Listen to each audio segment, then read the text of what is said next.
আমার এই হাত ধোয়ার এই বেসিং এর পাশে দেখো সাবান রাখার জায়গাটা আমি কেমন করেছি। এটা কি বলতো, একটা অনলাইনে দেখেছিলাম যে সাবানের জল থাকে না, ৮০ টাকা দাম বলেছিল। আমি বলছি ৮০ টাকা দিয়ে কেন কিনবো, আমার মাথায় বুদ্ধি চললে একটা বোতল কেটে করে ফেললাম। দেখি না কেমন হয়, দেখছি খুব সুন্দর হয়েছে, দেখতে পাচ্ছ। আর নিচের বোতলটা বসিয়েছি যাতে এই বোতলটা হেলে না পড়ে যায়। আর ওই নিচের শিশেটার মধ্যে না দুটো পাথর দিয়ে দিয়েছি। আর তোমাদের আজকের এই তরকারিটা দেখাচ্ছি, দেখো কেন আমি চারিদিকে ক্যামেরা সরিয়ে সরিয়ে তোমাদের দেখাতে পারি না, দেখছো। আজকে একটু এদিকে দেখাতে গেছি, পেঁয়াজটা না পুরো ধরে গেছে। সেই কারণে একটা কাজের থেকে দেখবে ক্যামেরা ফিটিং করতে অনেকটা টাইম লাগে, কাজ করতে যদি 5 মিনিট লাগে, একটা মানে ফোনকে স্ট্যান্ডকে ফিটিং করতে 10 মিনিট লাগে, নাহলে না ফোনটা পুরো পড়ে ভেঙে যাবে। সেই কারণে আমি যেটুকু পারি তোমাদের এক কাছে রেখেই দেখাবার চেষ্টা করি।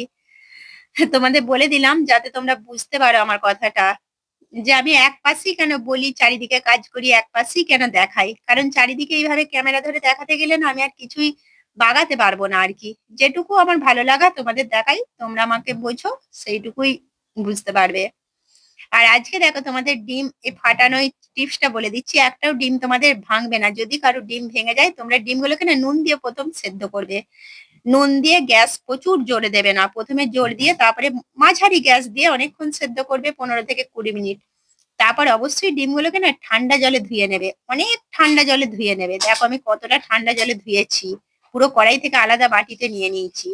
তারপর আস্তে আস্তে ঠুকে ঠুকে ছাড়ালাম, একটা ডিমও কিন্তু আমার খোলাও লেগে নেয়, আর কি সুন্দর ভাবে ছেড়ে গেছে। এই ডিমগুলো একটা বাচ্চা ছেলেকে দিলেও ছাড়াতে পারবে, কারণ অটোমেটিক খোলাগুলো বেরিয়ে চলে এসেছে। একটা যে কোনো সিস্টেমে কাজ করতে হয়, তাহলে দেখবে কাজগুলো অটোমেটিক হয়ে যায়। আর তোমাদের আমি দেখিয়েছিলাম পেঁয়াজটা পুড়ে গেছে, আর এখন তরকারিটা দেখে কি তোমরা বুঝতে পারছো আদৌ ওটা পোড়া ছিল? আমি তোমাদের বললাম বলে তোমরা বুঝতে পারলে, কিন্তু আদৌ আর বোঝা যায়নি। কারণ পেঁয়াজ পোড়াটাকে কিভাবে ঠিক করতে হয়, ওটা ক্যারামেল হয়ে গেছিল ভেবে নাও।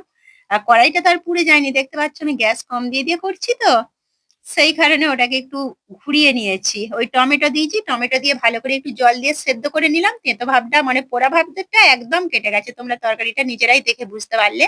আর আজকে তরকারিটা খুব সুন্দর টেস্ট হয়েছে, হালকা তরকারি করছি তো আজকে, ওটা হালকা একটু ঝোলের মতো করছিলাম। আর ওইদিকে আমার সমস্ত তরকারিটা গরম হতে হতে আর একটা কিছু হচ্ছে আমার আর মনে নেই, সেগুলো করতে করতে আমার ওইদিকে বাসন টাসন সমস্ত নামিয়ে দিয়ে না একটু ঘুমিয়ে গিয়েছিলাম। ঘুমিয়ে যাবার পর বৈকালে চলে এসেছি এখন জামা কাপড়গুলো নিয়ে ওপরে। এরপর আজকের আর আমার দুটো কাজ বাকি আছে, এরপরে সমস্ত বাসনগুলো ধোবো, তারপরে গ্যাসটা পরিষ্কার করব।